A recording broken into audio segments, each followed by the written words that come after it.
All right, here we are, guys. Finally, the beard has gotten this together. If this is your first time coming in, I am the neighborhood, local, friendly libertarian Jason Lyon. Also go by the name of Mr. Murica, the Bearded Truth. And I want to thank you guys for coming in. We got a lot of good stuff to talk about tonight. And I want to, a big thank you for coming out, spending your Friday with me if you guys are tuning in live. I want to give while I'm giving a thank to you guys, I want to give a thanks to Muddy Waters Media for giving me a platform to come out here and talk to you guys, because without them, right, where would I be? So I'm eternally grateful for Matt and Spike for letting me come out here and speak my words, speak my truths out here, and hopefully we'll be able to get some converts. If you guys are not already on the side of libertarianism, or maybe I can provide you with a little information and bring you over further onto the quote-unquote dark side. That's the whole premise of what I'm advocating for, what I'm fighting for, and hopefully we're slowly moving that way. So thank you guys for coming in. And while we're here,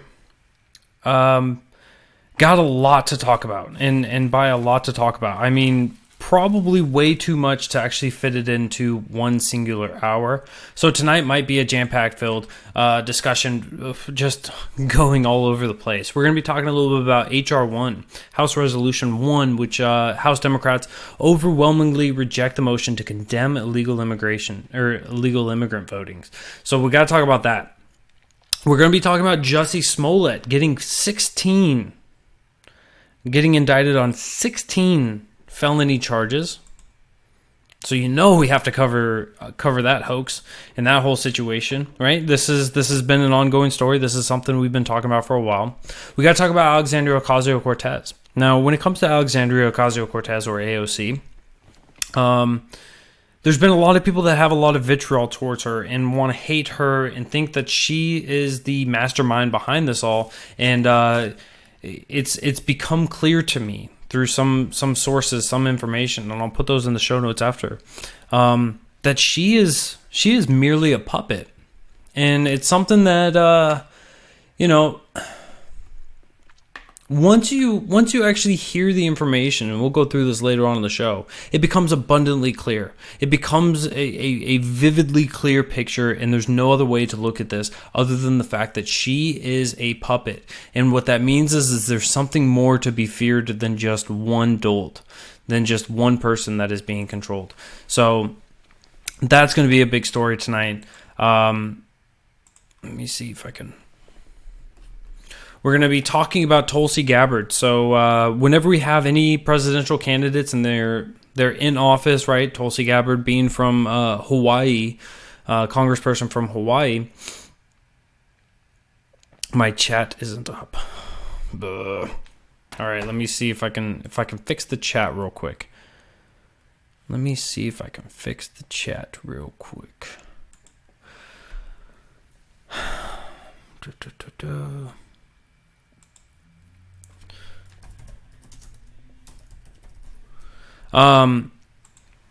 But so we got to talk about Tulsi Gabbard, because while she is representing Hawaii and running for president of the United States in 2020, whenever somebody puts out a good bill, whenever somebody pushes out something good in the way of liberty, in the way of the individual, in the way of freedom, in the way of choice, it's something that you have to pat their back on it, and you have to say, look, this is a good bill, here's why, and then endorse and help push other candidates, push other politicians to endorse the same thing, and to bring back that freedom to people. So Tulsi Gabbard is clearly a person worthy of getting a discussion on her recent bill, and we will also be getting into that later on in the show.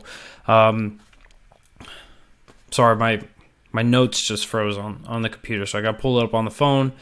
And then, so we're going to talk about, of course, Ilhan Omar and the hate bill, the bigotry bill that, 23 Republicans didn't vote in favor of this. Oh, they must be white supremacists. They must be, they're anti-Semitic. No, So we'll get into that one as well. It's International Women's Day as well. So that means that, of course, we have to talk about abortion a little bit. We got to talk about the pro-life, pro-choice discussion, because that, what kind of International Women's Day would it be if we're not talking about killing off our young? We're also going to be talking about Chelsea Manning. And before we want to go into it's Bradley Manning. It doesn't really matter. At the end of the day, Chelsea Manning is going to jail for not wanting to help indict the man, the myth, blanking on his name. He really is the myth. He really is the myth right now. Why am I blanking on his name? It's not Snowden. Sending you money for a new computer. I appreciate that. Send some of my son's music. Awesome. That would be awesome. I did make a personal Facebook post about that earlier today. We will be getting through that as soon as I can get a functioning toaster. Is the chat working now? I think the chat's working now. So that'll be good. Boom, boom. All right, so we're good on that. So we've got a lot. We have a ridiculous amount of information that we're going to be covering tonight. Hopefully I'm providing this. I wouldn't vote in favor of that. Hopefully I'll be providing this in a way that sparks you guys want to call in. As you guys can see, the number on the bottom. If we get into a topic and it's something that you feel we're passionate about, you got a lot of insight, you got a lot of information, you want to share that with us, you can feel free to call in. That number is 802-671-5328. Feel free to call in with your comments, your questions, your concerns. You want to tell me my beard looks ugly, whatever it is that you want to call in about. Try to keep it on topic, but if you go off onto a little bit of a tangent, that's fine as well. Crowd participation is always loved, is always cherished. So thank you guys for coming in tonight. We are going to start off. Let's start off with the Jussie Smollett situation, because I think between this and the R. Kelly situation, it really is just a big situation in which you have somebody who made a choice, made a decision to go out and to catastrophically put their entire career and life at risk. More specifically, their careers at risk, but potentially ruin their own lives by either committing a heinous act, in which I think it would be extremely difficult to say that R. Kelly was not the person that was in those videos, right? And it's really difficult for Jussie Smollett, who was indicted on 16 charges for all basically the same thing, of making a false report of offense. 720 ILCS 5/26 TAC 1 Alpha 4 Class 4. So 16 counts of all the same thing. False report of offense. 16 times, this man. And so to give you guys a quick recap, in case you guys are fuzzy on this, I know I was a little bit fuzzy on this. Jussie Smollett got home one night about 2 o'clock in the morning. Man's got the munchies. I would hope that now he would say, look, I was just high and I was just misrepresented everything. I think that would be his best possible legal defense on all this. But nonetheless, so he goes down to Subway to go get himself a nice big foot-long tuna sub. And allegedly, which has now been debunked, he is attacked by 2 white people, and they put a noose around his neck, and they pour bleach all over the man, and exclaim loudly in the 20 degrees below zero. They exclaim loudly that this is MAGA country. MAGA! And so after that brutal hate crime that he went through, he gets a lot of publicity. He gets a lot of the pop culture into this. He gets politics into this. He gets everybody into this. Everyone's riled up. You know, there's a hate crime. It's on a celebrity, a a C-list celebrity, and it's just terrible. You had legislators like Kamala Harris and Cory Booker coming out and condemning this wildly, actually pushing anti-lynching laws, which, in case if anyone didn't know, murder is illegal and attempted murder is illegal. But nonetheless, right, they use this as a pedestal to say, look how horrible this country is, push legislation and everything else. And then after a little while, when he made his report and you could see glaring holes in his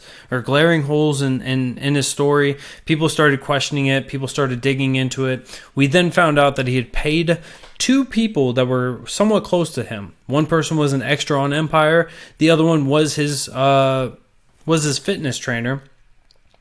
Paid them $3,500 before upfront, paid for the news. They paid for the mask, the gloves, and everything else. And then was planning to pay them $500 after the event for them to come out, mug him, and to create a giant hoax. So now that this has all gone through, now he's being charged with 16 counts of felony wrongful statements to the police. And how it breaks down how there are 16 times. This is in accordance with ABC Chicago. The grand jury returned 2 separate sets of charges. The first set are related to what Smollett told officers about the alleged attack, including the attackers called him racial and homophobic slurs, struck him with their hands, put a noose around his neck, and poured some sort of chemical substance on him. The second set of charges are related to the second interview Smollett had with police about the alleged attack later that day. A charge of felony disorderly conduct for filing a false police report carries a possible sentence of probation to 3 years. Smollett had already pleaded not guilty to the first disorderly conduct charge. He was taken into custody and posted a $100,000 bail bond to be freed. Experts believe it is likely he will strike a plea deal and potentially not spend time in prison. Of course, we should never expect that he's going to spend any time in prison. I don't think that that's the right thing. I'm gonna go back to what we were talking about when this was all going down. And if you guys are following the Muddy Waters media page, the Muddy Waters of Freedom on Facebook, we put a poll up. And in this poll, it was, should Jussie Smollett see jail time? Should he see himself behind bars? I still believe no. I believe no then. I put up a pretty sound logical argument as to why there was no victim. There was no direct victim from what he did. And so the only repercussions that this man should face is having to pay for every penny of the investigation. And that's about it, right? Maybe you could give him a little more fine. Assange, thank you. Thank you, Dave Hunter. And going through all of that, right? That's what it should be, right? He pays a bunch of money and he moves on with his life. He gets destroyed. He has his reputation destroyed. He has his career destroyed, and he has to suffer the consequences of making terrible, bad actions. Did I lose you guys on the Facebook world? Because I'm seeing a giant black screen.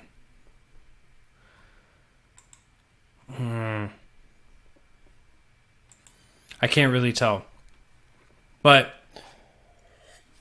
I still got you guys over on the Facebook or the YouTube land, so it's okay. But so from that whole situation, there's a lot of people getting stirred up over this. There's people that are saying that, he should be going to jail for a long time because they felt victimized because he made a false crime. There's a lot of identity politics that are being played, and generally what the right does, what the right of center people do, is that they criticize the left for the identity politics, for pushing a victimhood mentality, for saying, look, just because you're this ethnicity, because you're this religious or this religion, because you're this, that, or the other, doesn't mean that you get to collect yourself to the atrocities that have happened to other people within your community. But when you have a situation like this where Jussie Smollett specifically calls out MAGA country, right? And he goes, look, these perpetrators came and they committed a hate crime against me for being black and for being gay. And they screamed, this is MAGA country. They wanted to say, look, I'm a victim because of this. And so you have the side that is usually there to denounce and to downplay these atrocities, right? Or to downplay identity politics, they're playing the victim on this. You shouldn't be doing this, right? You could say, look, if that was MAGA people, before all of this came out, if you look at that situation, you're like, look, I believe in the MAGA movement. I believe in President Trump. I'm on board with all of that. And there's somebody that did something nasty to somebody else, and they happen to be within the MAGA movement as well. You should, instead of trying to be like, well, you don't come after the MAGA people, instead you should go, yeah, that person's a piece of shit. Right? That person is not a person that I want to be affiliated with. And so while they may agree with me on some ideas or whatever else, I don't have to be associated with them. Don't associate me with that person. And so there's still a lesson to be learned on this. And if you're on the left and you saw this situation go down and you're like, Jussie Smollett is a victim, he, before everything got investigated, and you failed the Jussie Smollett test and said, look, he is a victim of a hate crime. We have to do something. I hope that you learn the very blatant, obvious lesson to be learned, and that's just have a little patience. In 2019, the media is all about trying to push the story, push the agenda, and before the facts even hit the ground, really. So if you failed the Jussie Smollett test, if you failed the test and you got in front of it, and you were on the wrong side, pump the brakes and check yourself. Did you fail the Covington Catholic Church kids? Did you fail that test too? Because if you failed that test and then you failed the Jussie Smollett test, I fool me once, shame on you. Fool me twice, shame on me. Right?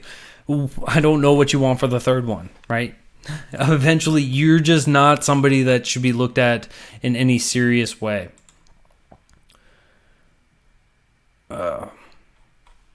But yeah, so the Jussie Smollett situation, I'm glad to see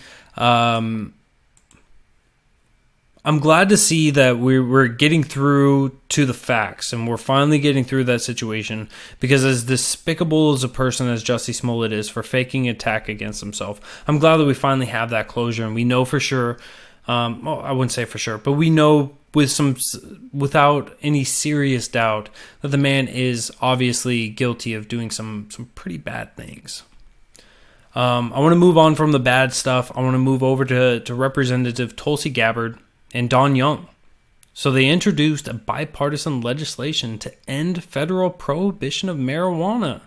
Ooh, getting into the druggy world, getting into the super hard gateway drugs that is the marijuana. This is actually from Rolling Stones. Rolling Stones. I just pulled up a random article. Even before it began, 2019 has been hailed as the year of the marijuana. With good reason. The number of Americans who support legalization has reached record highs. An increasing number of Democratic presidential candidates are advocating for drug reform and to end our draconian racist drug laws. I mean, at least they're somewhat serious about this. They're using language that is fitting, I would say, because when we first off, I want to make a little side note, because there was a study that was done, I believe, by Harvard, and I want to just throw that out there to you guys because I want you to think about this. And I believe it was Harvard, and Harvard came out with a study, and the study basically said if you have 0% of public support for a bill or 100% public support for a bill, you would have the very same probability of a bill being passed. So the people that are supposed to represent us don't give a crap, right? You have about a 30% chance that Congress is going to pass a bill on whatever. Doesn't matter how much support or how little support it's got. But so when it comes to how much the populace wants something, it doesn't mean that it's going to be going through. Now that I know that, it's information that's wasted, right? Whenever I read those in sentences. So I wanted to share it with you guys.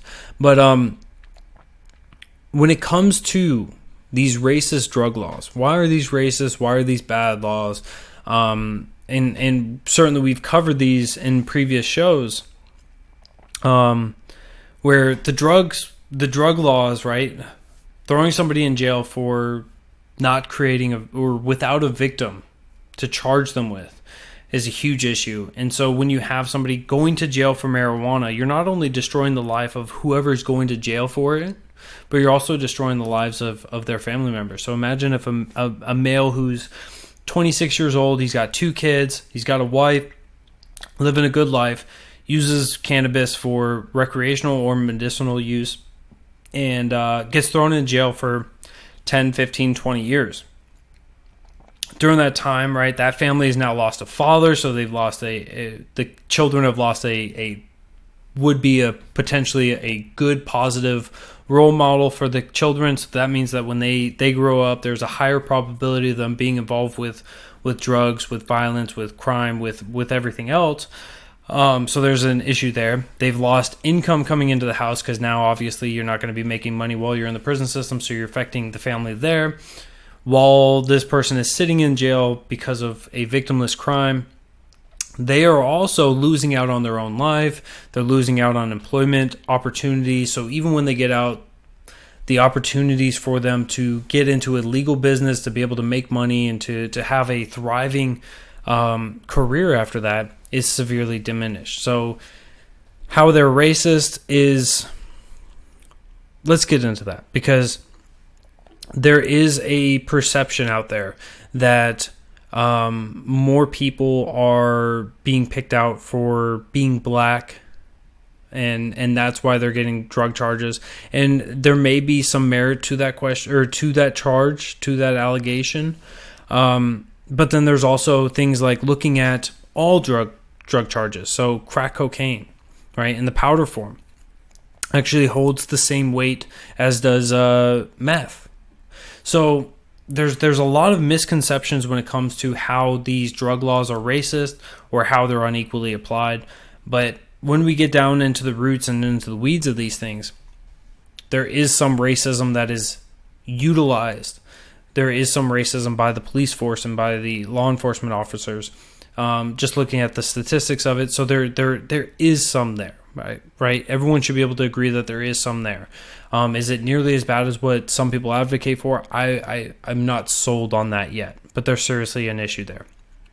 But anyway, so Thursday morning, Representative Tulsi Gabbard of Hawaii, Democrat, and Don Young of Alaska introduced what they called a landmark piece of legislation, the Ending Federal Marijuana Prohibition Act of 2019, which is the only bipartisan piece of legislation that would allow states to make independent choices about their marijuana programs.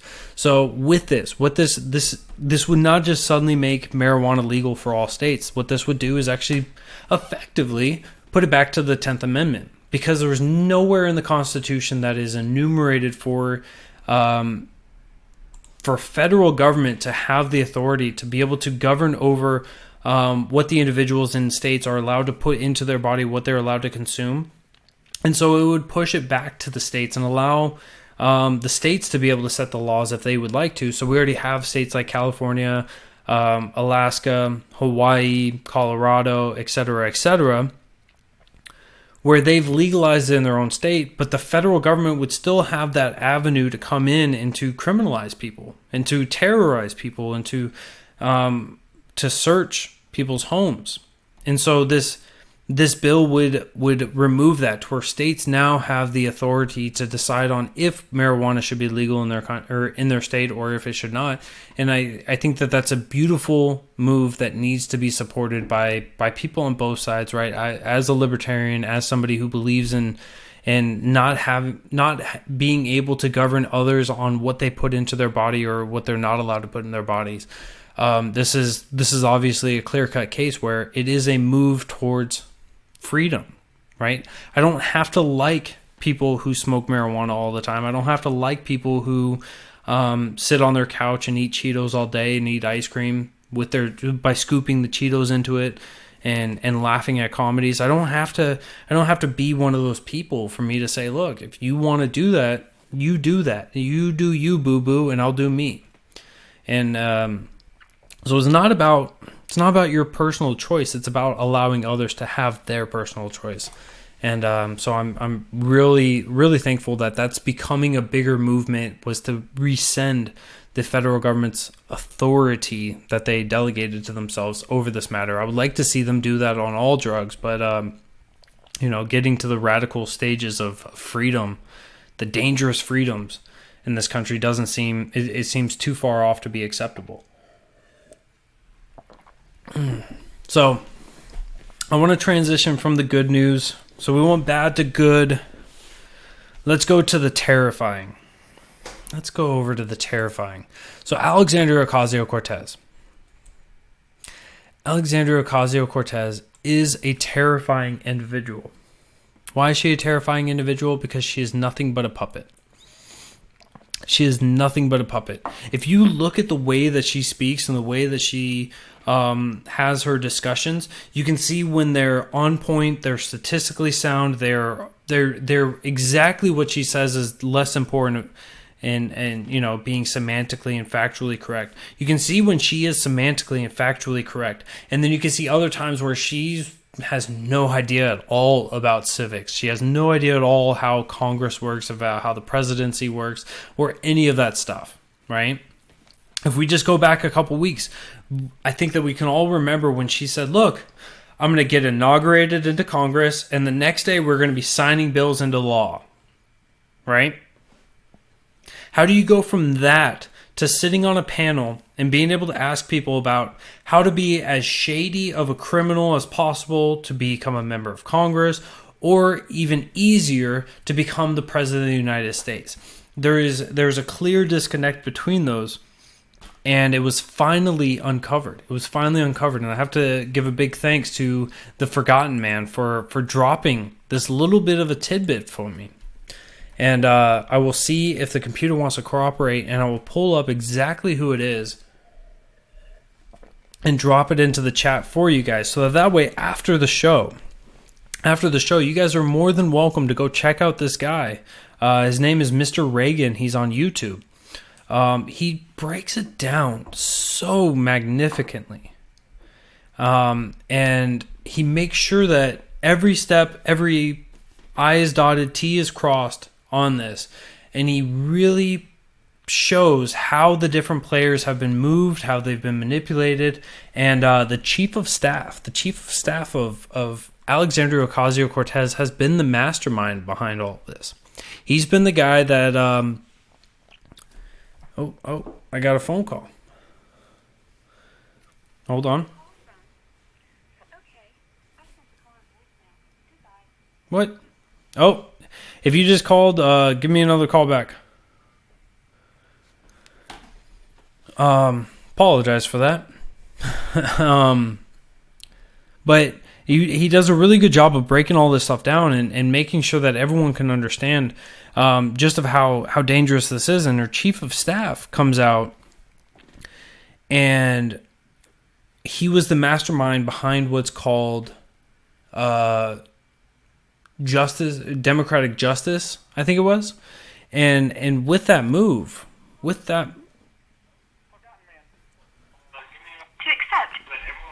Hey, how's it going, man?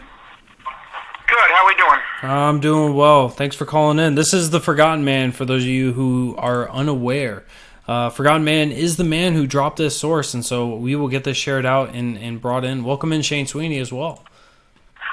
Oh yeah, thanks. I like the new platform. It looks like it's going to work out well for you.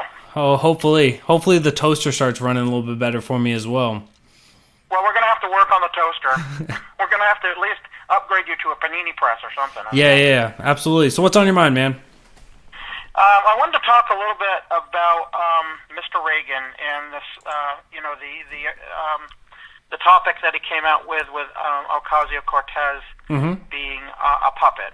Okay. I mean, we discussed this a little bit earlier today, and like you said, there are more puppets than Ocasio-Cortez in the federal government right now. A lot of people probably don't realize this, but groups. And the one that's backing her is a group called the Justice Democrats. Justice Democrats. Yep. This is a group that is their main political view is justice, social justice warfare, basically, and they want to replace all of the incumbent Democrats. Yep. They're going to primary every single one of them out if they do not like what they do. And I think you had something like this. You had something in one of your other videos prior, talking about how they're going to primary you out. Yep. I didn't. When you first said that, I'm like, okay, well, a faction of the Democratic Party is trying to go more progressive. So, but now what I'm realizing is that there's a group called these Justice Democrats. It was according to Mr. Reagan, organized by a guy by the name of Cenk Uygur. Yep. From the Young Turks. Head of the Young Turks. Yeah, head of the Young Turks. And, this was his idea, was to primary out all of the Democrats who they don't like. And this guy, Saket Chakrabarty. Yeah, the chief of staff. Yes, he was actually Bernie Sanders' campaign operative for Bernie's campaign. And so once Bernie was done, these Justice Democrats got a hold of him, and they're like, hey, Cenk Uygur got a hold of him. He's like, yeah, I don't got anything to do, basically. So they decided to do a casting call, and they got 10,000. They got 10,000 people. What's crazy about Cenk Uygur is so all throughout. So I've seen him debate Ben Shapiro. I've seen some of his big talking points on the Young Turks. This is a man that believes that platform speech, by using a platform in order to help people, by utilizing your platform to help a politician, is money, is corporatism, and he speaks against it. I'm sorry, he wants to get all money out of campaigns, but at the same time, he's been making massive help financially by giving his platform up for these people and doing this, and it really speaks to the corruption of Cenk Uygur, because like when I just shared out the link on Facebook and on YouTube for those of you guys viewing, because he's sitting there throwing his financial support into his platform to help grow these things, and then you have the chief of staff who just was found out that there's about $1 million that was being illegally laundered, and looking at those two individuals, Cenk Uygur is not a good person, and neither is her chief of staff, and I'm not even going to try and butcher his name, but yeah, man, it's crazy, isn't it? Yeah, and this is a scary situation, because in the future, I mean, if you look at Mr. Reagan's YouTube video, it shows Cenk Uygur having an interview with somebody. I don't know exactly who it is, but he's talking about how, we will get 1,000 people to run. We'll get 2,000 people to run. And if we can, get, 50, 40, we'll have a lot of people, that we control. Basically, he said this in his own words. We can control these people, and we can start directing our narrative right in the federal government and make the changes. Yeah. So that's scary, because that means that the constituents of the districts in which these people have been elected are not going to be voting for them. They are underneath the thumb. They're merely the pawns, and the chief of staff is the king. Right, they're merely just pawns, and they have handlers, and the handlers just direct them what to do. And if you notice with Ocasio-Cortez, she has her talking points, but whenever she goes off her talking points, she can't really give you a concise thought. Yep. Because they move her off. So basically, she has the things that she's supposed to say and do, and if she goes off that, because she's basically an actress. Yes. And the actress is just doing her lines, and when they make her try to ad-lib it, when when she has to ad-lib, she can't do it. Yeah, exactly. You know what I'm saying? And I think it would have been really interesting to see Joe Crawley, the person who she primaried out. It would have been really interesting to see if they would have actually had a debate, how that would have gone. Certainly, I think that the tables might have changed a little bit. I know that there was a really low performance. There was really low energy in that district of New York. But I'm wondering if that would have been enough to help change this and to suppress this a little bit while longer, because like what you were talking about with Cenk Uygur, they're wanting to push out hundreds of people, push out thousands of people if they can, and they had candidates coming out, and so pushing that, all they are doing is trying to put enough puppets in there. And I don't want to go too far into the video because I want people to still go check it out, but really this could be a catastrophic thing to our entire quote-unquote republic, and is certainly something worthy of you guys checking out. So make sure you guys check into that video that I shared. Hit the copy button, save it for later, and then once the show's over, go check it out. Well, with that, I want to thank you, Forgotten Man, for calling in. I'm so thankful for you to have shared that with us. I hope that you'll be able to find more golden goodies like this and be able to share them with me. But thank you for calling in. Oh, right, and I'll be looking around, and like I always do, and when I come up with something interesting, I send it your way, and if you feel like you can use it, you do, and if not, we look for other things. So, I'm on your side, and we're kind of working together. But this whole movement that we're all working on, we're kind of working together, so we might as well get as much information out there as possible, right? Yep, yes, absolutely. And I appreciate it, man, and I hope you have a great night, and thank you for tuning in as well. All right, thanks. All right. Bye. All right, thank you for that, Forgotten Man. While we're talking about Alexandria Ocasio-Cortez, I want to go to one of the Daily Wire articles in which Alexandria Ocasio-Cortez, do you think her mom is in favor of the legislation that she's pushing? Do you think her mom is in favor of the Green New Deal?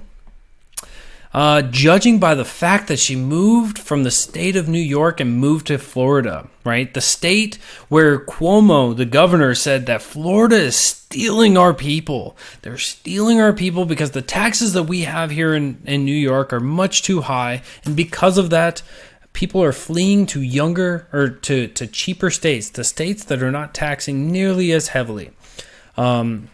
Well, Alexandria Ocasio-Cortez, her mother has fled to Florida. She said that she was paying over $10,000 a year in taxes and is now paying only $600. Only $600 down in Florida. She says it's stress-free down here. So you have the mother, the actual mother of a woman pushing for a crazy fascist communistic society and pushing these bills to just absolutely decimate our economy, to grow the tax plan, to have a burden on everybody who makes more than, say, $30,000 a year, to be able to take all of those. And her mom is like, "Nah, I can't afford that. That's not the life I want to live." But nonetheless, her mom is still her mom and still supports her and says, my daughter's not a socialist. She's a democratic socialist. And there's a difference. The only difference between a socialist and a democratic socialist, an honest democratic socialist, and I will not say that AOC is one of those, the only difference between a socialist and a democratic socialist is that a socialist does it at the threat of violence. A democratic socialist votes to have it at the threat of violence. That's the only difference. And when you have somebody like Alexandria Ocasio-Cortez who is sitting there tweeting and saying, "Look, I'm the boss now, and you guys are just yelling from the cheap seats." When you have somebody that is sitting there and saying, "I'm in control and you have no say in this matter whatsoever. You guys have nothing that you guys can do anymore because I'm in power."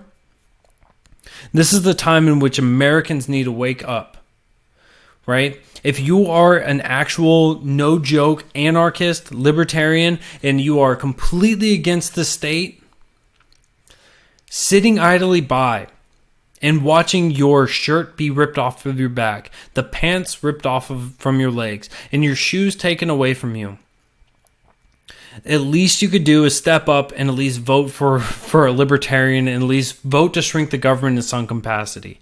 If you're a Republican, if you're a conservative, right? We have seen that the Republican Party has not done anything to shrink the government in decades. Let's be honest, right? The tax cuts, yeah, sweet. We got more of our income back, but now we're having to pay more in tariffs. All right? The Republican Party is not shrinking the government in a large way. We need to be radical just as much in the way of shrinking the government as these clowns are, as these fools are, as these tyrants are. And a movement must be made. A movement must be made to react against the atrocities of what the left is trying to do right now. And so we can keep up with the insanity. We can keep pushing for conservatism, for Republicans to actually stand up and to fight for the Constitution only when it fits into their narrative. We can keep advocating that Republicans are going to stop funding Planned Parenthood. We can keep advocating that Republicans are going to restore the Second Amendment by banning bump stocks. We can keep hoping for all these things, or we can look at the reality of it and understand that the Republicans are not standing in the way or standing for the conservative values. They're not standing for the Republican Party platform. They're not standing to shrink the size of the government. They're merely there to grow the government the same as the Democrats in a different direction. So if we want to actually fight this, stop fighting the atrocities of the left with the atrocities of the right, and start fighting the atrocities of the left by actually shrinking the government and destroying what it is that is giving them the platform, giving them the ability to grow this government in such an atrocious way. It is becoming absolutely grotesque with how large this government is becoming, and we're merely going, yeah, well, I voted for the Republican because at least it's not the Democrat. I mean, I voted for my right shoe because it's so much different than my left shoe. It's the same damn thing. We need to actually see some changes out there. And I realize I'm using pretty strong terms, and it's certainly much needed. And while we're talking about the libertarian platform, I do want to give a shout out because the boys down here in South Carolina, I'm not a part of this. But Libertarian Dad Bod Calendar. Who doesn't want a 2019 Libertarian Dad Bod Calendar? I'll give you guys a quick one because the man himself did show up, and he is the centerfold. So Shane Sweeney, if you guys want to get one of these, you guys just send me a DM, send me a message. I will make sure that you guys get a nice Dad Bod Calendar. July of 2019, you'll get the Mr. Shane Sweeney himself, second vice chair down here in South Carolina. And each one of these have got the quotes and have got the actual libertarian platform in there. So you guys can not only have this hanging out in your workspace, but you can also share with people some of the libertarian platforms to understand just of what liberty means and what actual freedom is, and to be able to share that out. So yes, it is vital. It's important that we look at the fight that is going on politically and understand what it is and how to actually combat that. And it's by actually shrinking the government, a lost value. Both parties are in dem socks. One is just being honest now. In other words, there's no difference. Absolutely right. Yes. So Shane Sweeney, you got the mad horn going on right now, getting blown up. So I will drive this down. It's a good 2 hours for me. I will drive down and get this personally signed from Shane Sweeney himself, so you guys can share out the Libertarian Dad Bod Calendar. Just send me a DM, send me a message, let me know, and I will get it done for you. All right. Because here in the Libertarian Party, we don't just talk about things. We actually do things. We pick up our shovel and we actually make changes. But we need more of you guys to help us make those changes by helping us get elected to office. Because here's something that you guys may not know over here in Muddy Waters of Freedom. I, Jason Lyon, will be running for office in the future, probably in 2024. Expect to see my name on the ballot. If you guys are in South Carolina, make sure you guys are staying tuned with me. You guys can learn me. You guys can get to know me, be able to see my values, my cores, my principles, and be able to see that I am somebody that is going to be good to represent you and to represent this country and to be able to fight against the atrocities that is the left, that is the right, that is everybody who is seeking to grow this government in any appreciable way. Because stay tuned, and I'm hoping that I will be able to earn your respect and earn your vote when that day does come. So, moving on. As much as I love libertarian ideals, the party has nothing, no money, no bulk. I risk a vote for a libertarian. How does it help the Democrats win? I risk a vote for a libertarian. How does it help the Democrats win? So when you vote for a libertarian, here's one of the things that we have to understand, right? Is whenever you look at the Democrats and the Republicans and you vote for a libertarian, Democrats will say it's a vote for a Republican. Republicans say it's a vote for a Democrat, right? We saw this from the 2016 election when a lot of people voted for the libertarian candidate, Gary Johnson. And I think the big takeaway is, the big takeaway that you should be looking at is not only are you voting your conscience, but you're also voting 3 times effectively, right? Because when you vote for the libertarian, you're voting for a libertarian. And the Republican says that you're voting for a Democrat, so that's a second vote. And the Democrat says that you're voting for a Republican, so you're getting 3 votes for 1. And I'm just saying, if you want to increase your power, you want to increase your voice, you want to actually get represented, vote 3 times effectively by voting 1 time for a libertarian candidate. Stop voting for the lesser of 2 evils, because both evils suck. Vote for somebody that wants to fight for you. And something went wrong.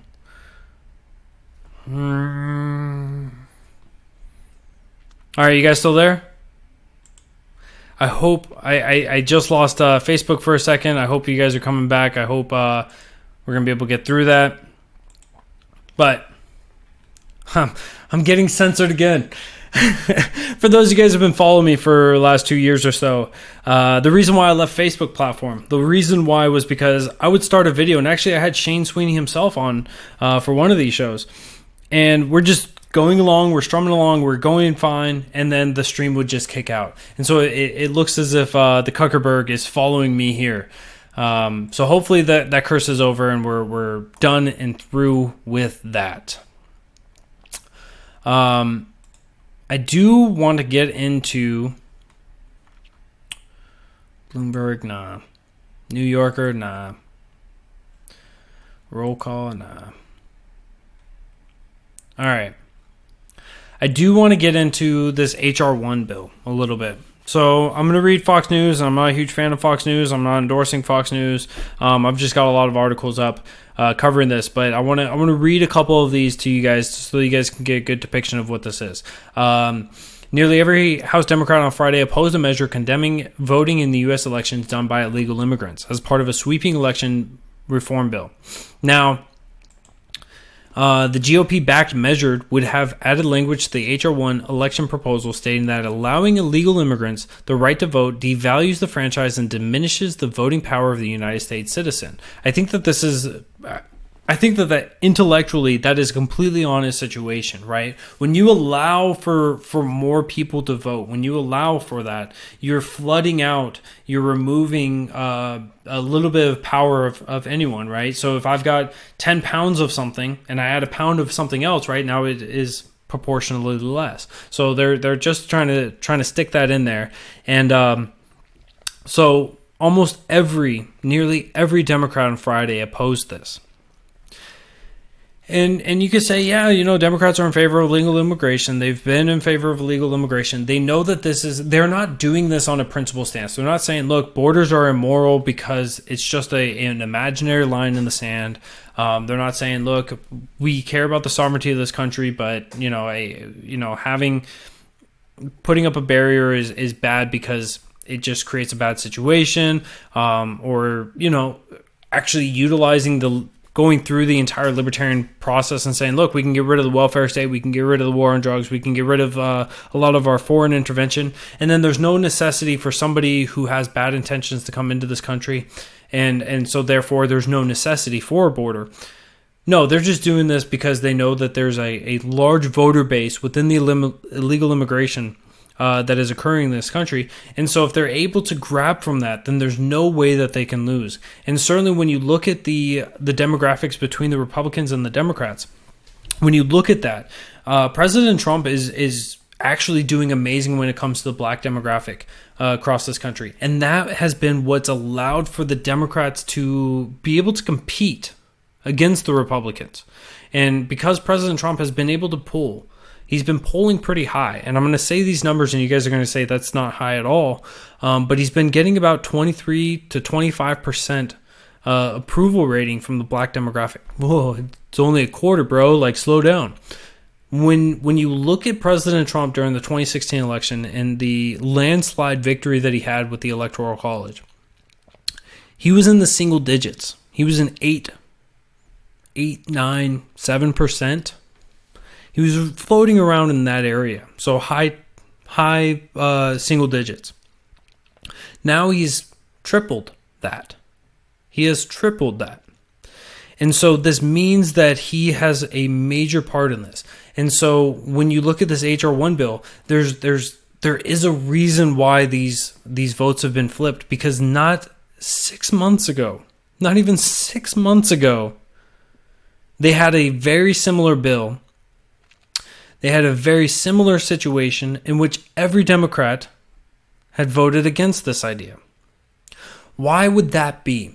Why would they vote, yeah, we're not going to let illegal immigrants vote, and then come back the next year and say, nah, we're not going to, or we want to allow this?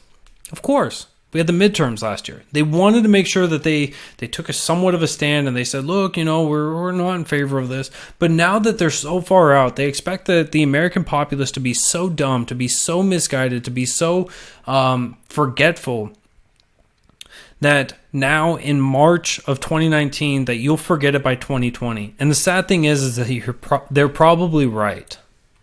They're probably right. So they're fighting. They're not going to get it, of course, but they're fighting to give everybody the opportunity to be able to bolster up their voting base, to get as many votes as possible, to ensure that the Republican Party doesn't come into power. I'm just saying, if people were honest with their votes, neither Republican Party or the Democratic Party would be in effect. I would say that if the Democrats who are pushing right now to make the election day a federal holiday, a national holiday, to where more people are able to come out and vote, I think that the way that this should be handled is that if you do not vote, it counts as a NOTA. And if you are not able to get 50%, which is what many of the states like Colorado are getting on board with. I believe there's 12 states now that are on board with pushing for a whoever the majority is, right? The popular vote.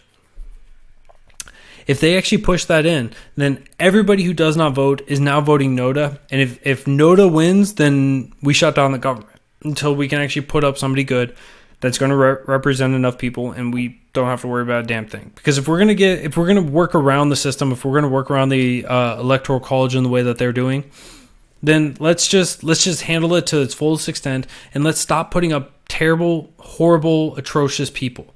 President Trump and then presidential candidate Hillary Clinton are the most hated, most despised candidates to run for office since it's been measured. We need to have better people coming up. And certainly a right-wing authoritarian and a left-wing authoritarian is not somebody that the country wants overall. So when 40% of the country is not voting, there is an issue there. There is an issue there.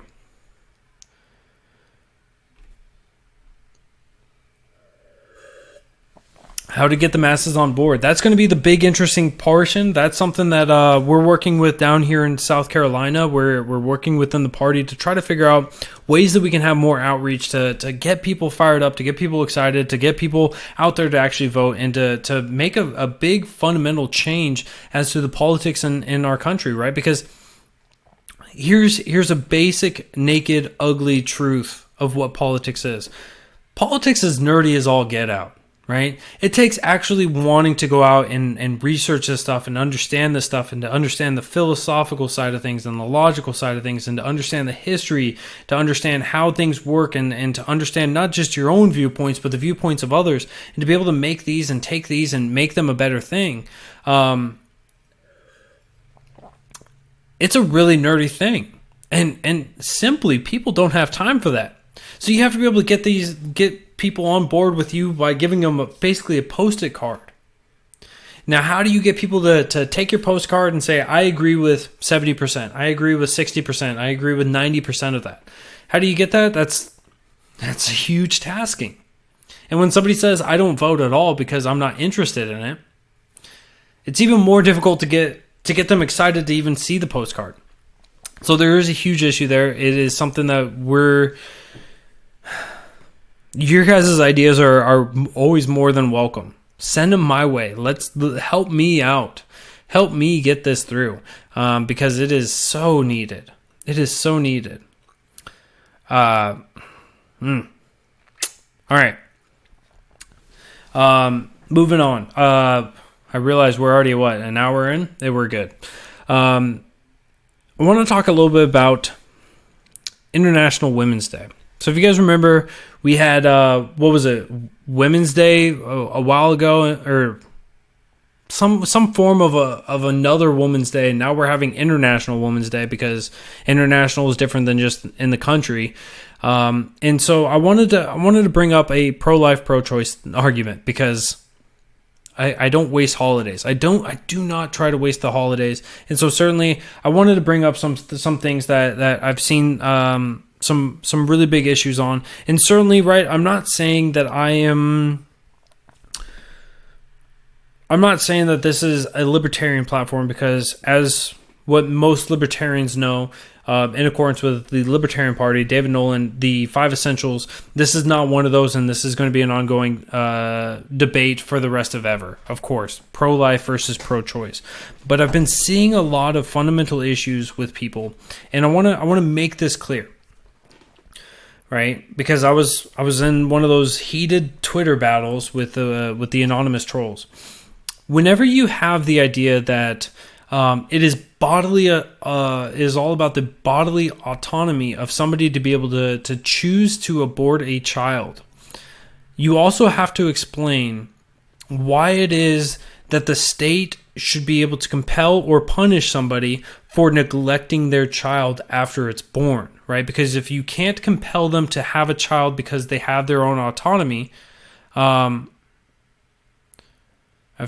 Oh, no, not a problem. I appreciate it, Necron. Because if you cannot protect the life within the womb because of bodily autonomy, then you also have to explain why it is that why the state is there to compel, to ensure that the child is not being neglected, to ensure that the child is being fed and given everything that they need. You have to explain the difference between those two. And it's not something that people are able to rationalize and be able to explain in any appreciable way. And so therein lies the inconsistency. This is why, if you're going to be pro-choice, the only consistent stance that you can really take is pro-choice up to 3 years old, up to 4 years old, up to 5 years old. Once that child is able to go and start functioning in any appreciable way, open up a jar of pickles or get their own food from the cupboard, they're entirely relying upon somebody else, on their parent.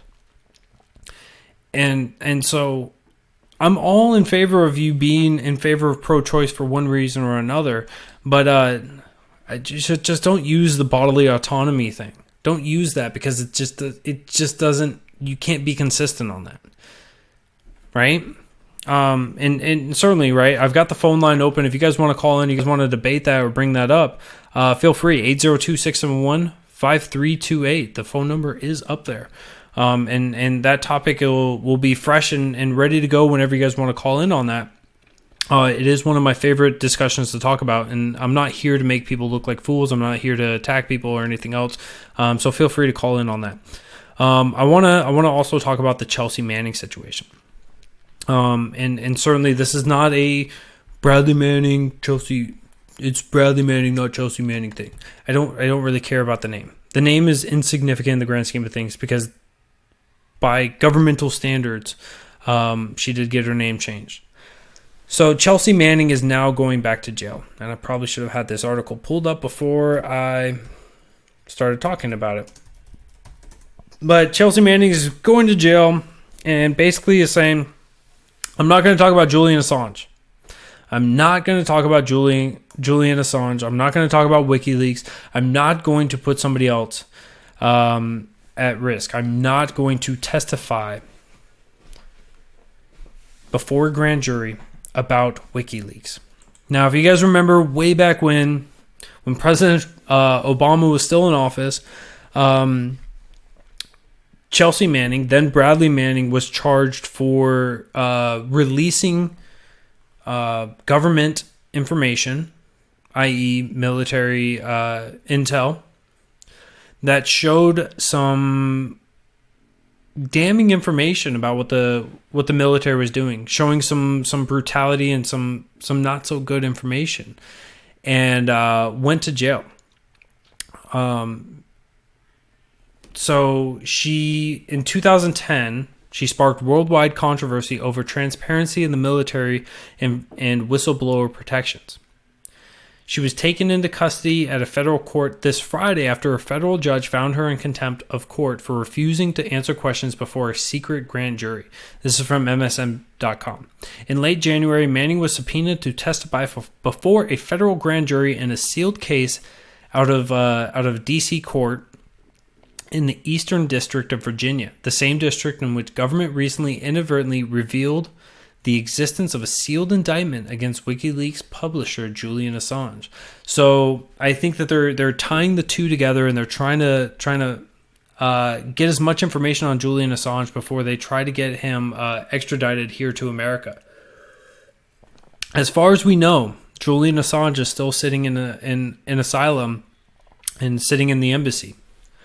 On Friday, after refusing to answer a grand jury's questions, U.S. District Claude Hamilton found Manning in contempt of court and ordered her to be held in jail until she decides to testify or until a grand jury concludes its work, which could be up to 18 months. So for up to 18 months, because Manning refuses to testify against somebody else. My question would be, is the Fifth Amendment applicable? Because certainly you can't testify against yourself in accordance with the Fifth Amendment, but they're also basically saying you must speak. You must actually speak, and so there is. It's kind of interesting that she's being compelled to testify. She's being compelled to speak, and so it gets into a weird situation, and I'm not sure I really agree with that. I am back. Thank you, Dave. We need people who are there to represent the people, their districts, not their own ideologies. I don't want to change the pronouns I use to describe people when I know the pronouns transgender people want me to use is a lie. I can agree with that for round one. But so it gets into the weird situation where the government is compelling speech or is going to punish you for not listening to them, force you to compel speech. And because Chelsea Manning was commuted, she wasn't pardoned, but she was commuted, she can't face double jeopardy, meaning that she's already faced the crime, and because she was commuted, that basically means that the crime that she had faced is all cleared. She has paid her dues effectively for that crime and cannot go to jail again for that. So it wouldn't be under the Fifth Amendment for that reason. But I still think it gets into a weird legal question as to how that would actually function, and just say, look, you have to speak or you go to jail for up to 18 months or however long this grand jury takes. And because it's secret, will we actually know when it ends? Will we actually be able to know when this thing ends, and will Chelsea Manning be released in the proper amount of time? I think that if you guys are skeptical of the government and the way that it functions like I am, you're doubtful of this. If you guys love the government, you guys might think, hey, Chelsea Manning's going to go out the very moment that the grand jury says that we're done. We'll have to wait and see if it's actually reported on, but my gut feeling is this is absolutely insane. This is disgusting. This is absolutely reprehensible in every way. Just the entire function there. But we'll keep up on this. We'll see how everything goes out. I'm going to be wrapping this up in a few moments. If you guys got anything, I apologize for hitting that. If you guys got anything else you guys want to call in about and talk about, we got about another 5 minutes I'll be sticking around for. So feel free to call in. The phone number is 802-671-5328. And while we are wrapping this up, while I'm awaiting your call, I do want to announce to you guys that we did hit the 9,000 mark. We did finally hit 9,000 likes on the page there on YouTube. So if you guys have not already hit that like button for us over there, feel free to hop on over there and make sure that you guys are joining in on the club, because we're putting out some pretty good fiery memes. We're putting out some good content. If you aren't chuckling at least once a day from us, then you aren't looking hard enough. So recommend going on over there, hit the follow button, hit the like button, and join in on over there, because it's always a good time. It is always a good time. So thank you guys. If you guys are already over there and already supporting the streams, it's much appreciated. If you guys are here just for the memes and you guys aren't here for these live videos, thank you for spending a couple seconds with me. But we have different shows every day of the week effectively. Mondays and Fridays are going to be you're consistently the same those 2 days of the week, where it's going to be me, Mr. America, the Bearded Truth, Jason Lyon. I'm going to be covering nothing but politics and social issues. And then on Tuesdays, you're going to have Matt and Spike coming through to peruse the current events of the week. On Wednesday, you're going to have My Fellow Americans, where Spike is going to have a conservative, a libertarian, a Democrat, liberal, whoever it is. He's going to have a nice little guest on. They're going to be he's going to be challenging them on their love of the state, or their adornment of the state, or their connection to the state, and try to move the needle over towards liberty. And on Thursday, with the Writer's Block with Matt, we're going to be he's always going to have a guest on, and they're going to be talking about politics, social issues, and everything else. But his guest from this last week was Berman, a 2020 Libertarian nominee, presidential nominee. So always a good time throughout the week. So if you guys are just tuning in for whatever reason tonight, and it's your first time here, make sure you guys are keeping up with us. It's Monday through Friday, 7, 8, 9 o'clock at night. Sometime around there, we will be dropping some live videos. We're on YouTube. We're on Facebook. As soon as I can figure it out on my end, I'll be on Periscope. I know Matt's got the Periscope down. Spike's 50-50 right now, but we're up and coming. We're growing, and I can't say thank you enough to you guys. It's truly an honor to be a part of this. So big thanks to Muddy Water Media for everything that you guys have been doing, and for letting me use the platform to come out and discuss these things. It's really a nice time here, and so thank you guys all for that. But with that, I think I'm going to wrap up the show. I want to say thank you guys again for coming in here. It is Friday night, so do not drink and drive or ride with those who do. You have family, friends who care about you and love you deeply. And they want you to get back home safe, so that you guys can come back here Monday night to see me, Mr. America, the Bearded Truth, Jason Lyon, 7 p.m. Eastern. If the toaster wants to work right on Monday, it's doubtful at this point. But nonetheless, I'm excited to see you guys then. So Monday night, come back here, and we will run through the week again. Between me, Matt, and Spike, it'll be a great time. Thank you guys for coming out, and I will see you guys soon.